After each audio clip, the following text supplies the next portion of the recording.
They're caught playing a dangerous game. That's the focus of tonight's angle. The U.S. military would not have become the most powerful force on the face of the planet were it not for our respect for the chain of command. And for our entire country's history until last week, both parties understood that this was sacrosanct.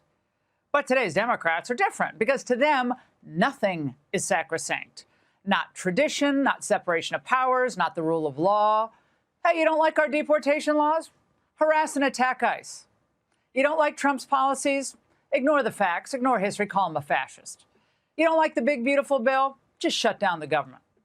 And you don't like Trump's military strikes against drug lords or use of the National Guard to secure our cities? Well, pull out a video to undermine congressional and constitutional authority of the commander-in-chief. Right now, the threats to our Constitution aren't just coming from abroad, but from right here at home. Our laws are clear. You can refuse illegal orders. You can refuse illegal orders. You must refuse illegal orders. Your vigilance is critical. And know that we have your back. Don't give up the ship. Slotkin, Kelly, Crow, Goodlander all took part in an effort to sow chaos and distrust in our military ranks. And the blowback, of course, has been understandably ferocious. And now we're learning there may be another video out there. Actually, so I was part of the first video. The second video is by the time the script got to me and it was in the middle of a lot was going on, I just didn't have time to actually record it, but I'm 100% in alignment with them. The script got to him too late? Is that what he's saying? And today, the Pentagon announced that under 10 U.S.C. 688, it was investigating Senator Mark Kelly, who could find himself returned to active duty to be court-martialed for his participation in all of this. Over the weekend, Kelly tried to downplay the entire episode. We swore an oath. All we said is we reiterated what basically is the rule of law, that members of the military cannot follow illegal orders. Oh, that's believable to no one. And an obscure New Hampshire Congresswoman, Maggie Goodlander, couldn't even answer a simple question from a friendly cable host. What illegal orders are you urging troops to refuse, and what do you hope they take away from your message? We love this country. We love our Constitution. It is our job as lawmakers, and especially in this moment, to be clear morally, to be clear legally. She looks like she's ready for sorority rush. I mean, what? No one was buying their explanations about the video, that they were just merely reaffirming longstanding military law. Come on. But she was Daniel Webster, though. Okay, Goodlander, compared to Slotkin when she was pressed. Do you believe President Trump has issued any illegal orders? To my knowledge, I am not aware of things that are illegal, but certainly there are some legal gymnastics that are going on with these Caribbean strikes and everything related to Venezuela. Whoops, nothing illegal here. But she's nervous something could happen. My primary concern is the use of U.S. military on American shores, in our cities and in our streets. It makes me incredibly nervous that we're about to see people in law enforcement, people in uniform military get nervous, get stressed, shoot at American civilians. I mean, is she not aware that our armed forces are highly trained? How insulting. Does she think they aren't required to know the uniform code of military justice and also know when it's proper to use lethal force? Well, perhaps not, because her understanding of history is courtesy of Jack Nicholson and Tom Cruise. If you look at popular culture, there's you watch, A Few Good Men. We have plenty of examples since World War II in Vietnam where people were told to follow illegal orders, and they did it, and they were prosecuted for it. Embarrassing. It's embarrassing for her, insulting to the military. Vice President J.D. Vance summed up the situation succinctly, saying, if the president hasn't issued illegal orders, then members of Congress telling the military to defy the president is, by definition, illegal. Now, perhaps Democrats were trying to bait President Trump with the video, and indeed, he responded with the over-the-top punishable by death phrase on Truth Social. But regardless, in the end, with their lame play acting, Democrats exposed themselves as both unserious and dangerous. No solutions, no policy, just stunts. They can't identify illegal orders because there are no illegal orders. Service members have a legal obligation under the U.S. UCMJ to obey lawful orders, and that orders are presumed to be lawful. You can't have a soldier out on the battlefield or conducting a classified order questioning whether that order is lawful or whether they should follow through. Once again, we see the Democrats for what they are. They're just bad actors in a political drama that no one, and I mean no one, is interested in watching. But the real-world consequences are extremely dangerous for America. Not that these Democrats care. They're so overcome by their Trump hatred that they haven't stopped to think, someday maybe their party will be back in power. And what happens then when our military officers decide not to comply with orders from a Democrat commander-in-chief? And that's the angle. Now the peace president's giving Democrats a path to a ceasefire. Liberals can follow Mondani's lead or let the TDS metastasize. Hitler didn't start with camps. He started with Make Germany Great Again slogans, banning books, bullying the press, blaming immigrants. I want to say that the United States is not America. America includes Canada, Mexico, numerous other countries in Central America, the Caribbean, Costa Rica, Cuba, Haiti, and Jamaica. So these are American people. Instead of calling her a lunatic, which we could, we're going to find the middle ground. Haiti, we don't want. Canada, we'll take. And if we need to take Canada by force, so be it. We'll never lose another Winter Olympics. But the seditious six told our troops to revolt against the president. There's just one problem. Everything they're fighting against is imaginary.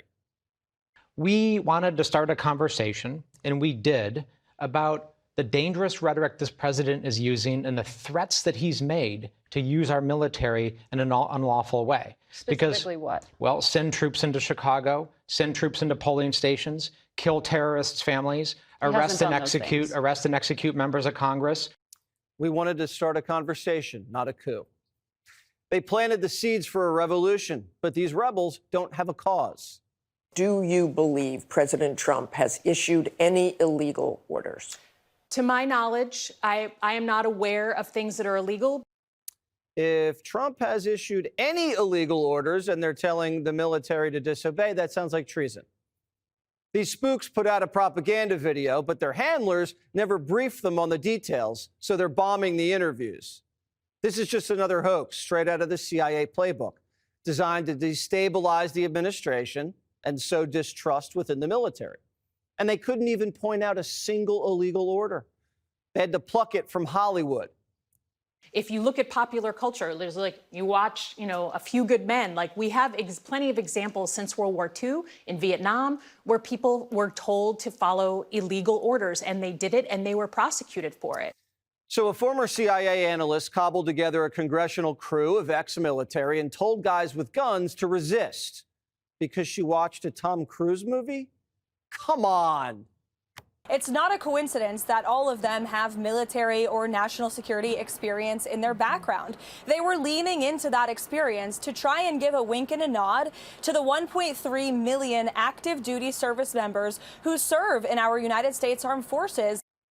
The seditious six are conditioning the country to think something's bad going to happen at the hand of Trump and telling the military they have an obligation to resist him. And they thought they'd get away with it. Hegseth is launching an investigation into Senator Mark Kelly, who's a retired Navy captain. The Secretary of War could court-martial him. U.S. Code Title 18, Section 2387, and parts of the Uniform Code of Military Justice prohibit civilian or military acts that encourage troops to disobey or lose loyalty. Pretty straightforward, right? Wrong. Democrats think former CIA agents should be able to subvert the chain of command and get away with it. This is insane. We should all point out how insane this is. And, if these guys are trying to say that they're not acting like fascists, Secretary Hegseth, all these guys, you guys, you're not going to be able to scare us. Trump stopped 8 wars. Why would he start one in America? These people have gone mad. He just sat down and had a great meeting with the communist Muslim immigrant mayor of New York about how they could make New Yorkers happier, healthier, and wealthier. Isn't that what Democrats want? Apparently not. They think Trump's going to order B-2s to nuke Chicago. So the way to deal with Democrats at the Thanksgiving dinner table is don't act like one. Reach across the table and say, hey, we don't agree on everything, but let's agree these mashed potatoes are delicious. And let's do the dishes together. So if you want to fund terrorism, don't bother heading to a cave in Islamabad. Just start a government charity in Minnesota. It's perfect. You don't have to worry about drone strikes, and they look the other way if you marry your brother.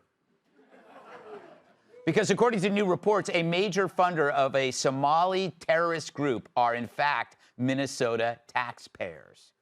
Another reason that we dodged a bullet with stage 4 jazz hands. I speak of the Somali food aid scam, one of the largest frauds in U.S. history. What started as a program to help immigrant families turned into a royal buffet for grifters. Hundreds of millions of dollars vanished into meal programs where the only thing being fed were the bank accounts of people wiring money back to Somalia. And according to investigators, some ended up in the hands of the terror group Al-Shabaab. So congrats, Minnesota. You're the first state to turn the Department of Human Services into a jihadi Kickstarter. Their new state motto should be the land of 10,000 fakes. Used to be lakes. Yeah. But now Trump said enough. He terminated deportation protections for Somali nationals living there effective immediately. Now Ilhan will have to find other relatives to marry. Obviously, of course, the media is screaming, and why not? When compassion is your religion, accountability becomes Satan. And a temporary program becomes more permanent than that tattoo I got of Merv Griffin. In California, it was the wildfire funding scam. In SF in LA, it was the homeless industrial complex. And in New York City, they spent 60 grand for each homeless person. That's because compassion without accountability becomes corruption, and corruption without oversight becomes catastrophe. It's the prison of two ideas. One cell is compassion, the other accountability. And like Kevin Spacey and the Teen Choice Awards, these two things must never meet. We love you, Kevin. If you dare ask, hey, where did the money go? Suddenly you hate the poor, the immigrants, the homeless, the planet, trans people. They'll say you're killing people because you defunded a program intended to feed people that now funds drag shows for the Taliban. It's no wonder they now prefer the goats. But accountability is the only way compassion survives. If you don't audit the programs, then corrupt schemers swoop in, and quickly the whole thing falls apart, just like my plans to spend Thanksgiving with Menudo. It's a sad modern truth. It's actually harder to get ahead in America the right way than it is to get rich scamming the government. Try starting a business. You'll drown in paperwork and regulations and permits, licenses, inspections, taxes, audits. But if you want to defraud the government, your profits will come so fast, it will outpace any way to track them. Stacey Abrams got a couple of billion for a green scam when the ink was still drying on her business cards. Look at BLM. People felt so morally heroic that they didn't even notice it became a revenue stream for their leaders' new mansions. But it's the perfect system to game. It's one where accountability is viewed as racist, which creates predators who use guilt like a crowbar, prying money out of governments and people. And the more moral you frame your appeal, the easier it is to rip them off. In Minneapolis, a program meant to help families became a pipeline for fraud. And in the end, terrorist treasure. All because nobody wanted to look mean by asking basic questions like, show us the receipts. The lesson? Compassion alone is childish, and accountability alone is cold. But put them together, it's a pretty good marriage. So from now on, we need to demand that if you want our love, you also get our oversight. Because without both, it's not just corrupt, it's suicidal. And once again, it's that guy that the Democrats hate who just pulled them off the ledge. Let's welcome tonight's guest. Whenever she says grace at Thanksgiving, the food gets cold. Co-host of Outnumbered Emily Campagno. When he called out their crap, CNN fired this chap, former Trump advisor Steve Cortez. Instead of roasting a turkey on Thanksgiving, she's going to talk it to death. New York Times bestselling author and Fox News contributor Kat Tiff. And on Thanksgiving, old ladies want him to do the stuffing. Former NWA world champion and host of Planet Tyrus podcast, Tyrus.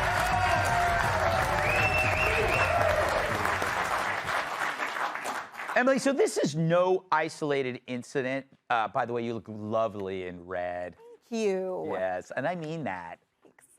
What do you want? Anyway, there are all of these multi-million-dollar fraud schemes all over the country. And there's one underlying problem. No one audits them. It seems like a simple enough solution. Why won't the Dems do it? To your point, because look, I'm just out of the gate saying your annoying phrase that you hate. Because, as you stated earlier, for some reason, oversight and accountability means that you don't believe in the concept. And to me, the larger scandal, terrorists are going to terrorize. They're going to seek funding from everywhere. Any opportunity there is for fraud, someone fraudulent will be miring themselves in it. So the scandal is how long it went on. The scandal is that Minnesota, the land of Ilhan Omar and Tim Walz, indeed were not just a fraud program, they were global investors in this. And they can't get a refund, and there's going to be zero accountability. And I think the amount that they preach, that everything is perfect, the amount that they find fault with President Trump's proffered programs that have worked, that are legal, that see immediate results for Americans, here they are, compassionately supporting terrorists, and we're supposed to give them a forgiveness. And also, every time you say al-Shabaab, I think of the Cyndi Lauper song, like, bop, Shabab, bop. You know what I'm talking about? She bop. If you're, yes, I was going to say. Bop, you bop, yeah. Yes, Tyrus, you and me. It'll be in my head forever now, thank you. So good, so good. Wow. Thank God I already checked out of this show. I joke. Steve Cortez, I love that jacket. Which strip club are you running security on tonight? No, I share the same tailor as a Somalian warlord, and he recommended this to me. What do you, Emily mentioned Ilhan Omar and Tim Walz.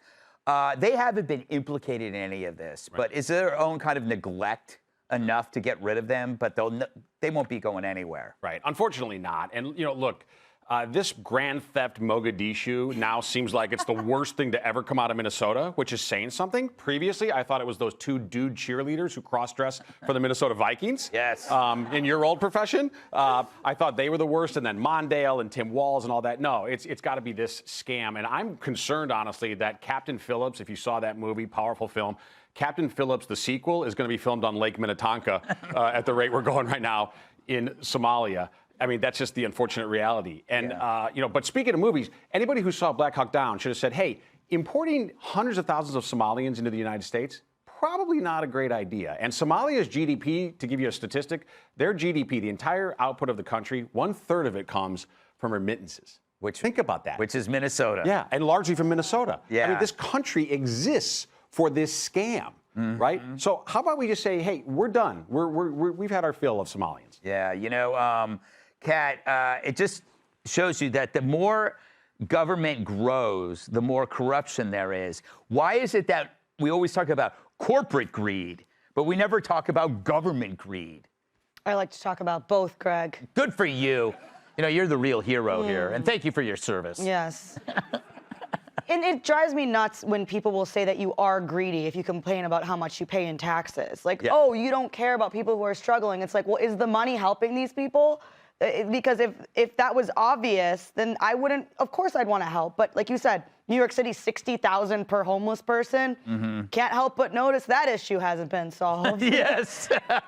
It's insane. And a lot of people, they don't want to follow up. And everybody knows that you can't just throw money at a problem to solve it. But people will throw other people's money at a problem. They don't care. because it's not their money and they can just take it and then they can gaslight like, oh, if you complain, then, you know, then you're a bad person. It's like a great grift. There's so much of government is a grift on just a large scale. Yeah. So they won't they don't care about accountability because it's not their money to be accounted for. If it was, you know, this is. But God forbid you pay the wrong amount, then you're. Exactly. You know, this is why, and you know this because I don't give any money to charity for this. No, I know. Yeah. Yeah. Well, that and I'm the real hero. That and you cannot stand orphans. Yes. All right, Tyrus. These schemes thrive because if you call them out, you are somehow called like phobic, racist. Well, it's not the scheme, it's the culture. I mean, we got on Minnesota, but I mean, it's almost laughable at this point that we're shocked that there's corruption in our government. I mean, look at the aging out. Mitch McConnell, how's he doing? Yeah. But 125 million he's worth? How did that happen? Pelosi's the greatest stockbroker in the history. Like Wolf of Wall Street, kiss my ass. You ain't got nothing on her. Like they've been scamming us. It's culture. Yeah. There's because everybody gets a taste. The thing about virtue signaling is they're not doing it out the kindness of their heart. They're doing it so you can see them do it, which can make up for who they really are, which is usually a corrupt, greedy person. Right. Like I'm going to stand up for homeless people, but after all, I have to be able to afford these designer one-legged sweats. They're not easy to come by. And only my cousin Leroy makes them, and each one is about 120 grand. This is high-quality silk. You know how many moths died for these pants? So I could stand in front and say, hey, feed this hungry orphans while I have a giant turkey drumstick hanging out my mouth. I'll get you some later. That's really what this is about. It's just greed and and it's across the board. And everyone's like, ooh, Ilhan Omar and Somalia. Yeah, at least they're nice enough to outsource it. Because the Republicans are doing it right here. They're screwing our farmers over. The old school Democrats are screwing everyone else over. So, yeah, it gets noticed now. Why? Because the guy in the White House doesn't participate. And that's why this stuff comes out and we can talk about it. But unfortunately, President Trump is one man, and there is a whole synagogue of corrupt politicians that have been making billions off Americans' backs for centuries, and they're not going to stop. So even, we caught them. Yeah, we did it. You know what they're going to do? They'll refinance, they'll rename the paperwork, change some files, and give somebody else some money. You know, the other thing that Trump changed, besides these kinds of important actions, right, like removing this protected status, which was never temporary, is he also, though, changed the vibe where we can now talk honestly about it. We don't have to pretend that things we know are true aren't happening because we'll seem racist. We're not afraid to say, hey, Somalia has a culture of grift, of scamming, right?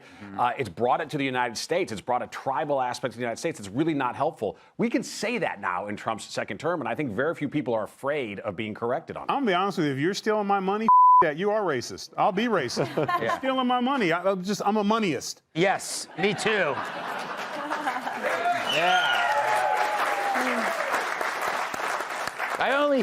I see no colors but green. Tyrus is wearing green. Hey, Sean Hannity here. Hey, click here to subscribe to Fox News YouTube page and catch our hottest interviews and most compelling analysis. You will not get it anywhere else.